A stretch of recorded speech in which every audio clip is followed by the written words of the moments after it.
एक दिन एक बूढ़ी औरत जिसके पास कुछ सोने के सिक्के और जेवर थे, एक दूर दराज के गांव जा रही थी। रास्ते में उसे दो ठग मिले जो देखते ही समझ गए कि ये औरत मालदार है और आसान शिकार साबित हो सकती है।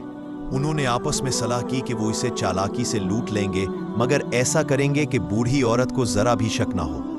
वो उसके करीब गए और बड़ी नरमी और इज्जत से पेश आने लगे। एक ठग ने कहा, माँ जी, ये रास्ता बहुत खतरनाक है। अगर आप चाहे तो हम आपके साथ चल सकते हैं ताकि कोई आपको नुकसान न पहुंचाए। बूढ़ी औरत ने उनकी बात पर भरोसा कर लिया और कहा, बेटा, अगर तुम मेरे साथ चलो तो वाकई बड़ी मेहरबानी होगी। बूढ़ी औरत बहुत समझदार थी। जैसे ही वो इन ठगों के साथ चली, उसने महसूस किया कि इनकी नीयत कुछ ठीक नहीं है।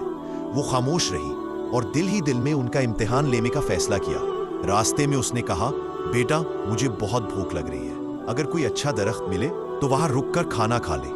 ठगों ने एक बड़े दरख्त के नीचे रुकने की इजाजत दे दी, क्योंकि वो चाहते थे कि बूढ़ी औरत थक जाए ताकि वो आसानी से उसका माल चुरा सके। जैसे ही वो दरख्त के नीचे बैठे, बूढ़ी औरत ने कहा, बेटा, मेरे पास एक कीमती राज है, मगर मैं वो सिर्फ उस शख्स को बताती हूँ जो ईमानदार हो। ठग फौरन लालच में आ गए और बोले, माँ जी, हम ईमानदार हैं, हमें बताएं। बूढ़ी औरत ने कहा, यहाँ से कुछ दूर एक ऐसा दरख्त है जिसके नीचे खजाना दफन है, मगर उस तक पहुंचने के लिए एक खास रास्ता इख्तियार करना होगा। ठग खुश हो गए और कहा, हमें ले चलो माँ जी। जब फिर वो वहां पहुंचे, वो दरख्त के किनारे दलदली थी।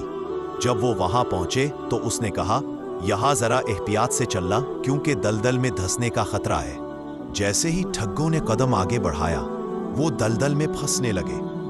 बूढ़ी औरत ने फौरन मौका देखा, अपने जेवर और सिक्के उठाए और एक करीबी दरख्त पर चढ़ गई।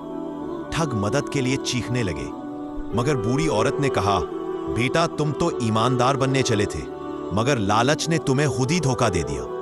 कुछ देर बाद वो किसी राहगीर की मदद से बाहर निकले, मगर उनके कपड़े और इज्जत दोनों कीचड़ में लथपथ हो चुकी थी। दूसरी तरफ बूढ़ी औरत हंसती हुई अपने गांव की तरफ निकल पड़ी, अपनी अक्लमंदी से अपने माल और इज्जत दोनों को महफूज रखकर।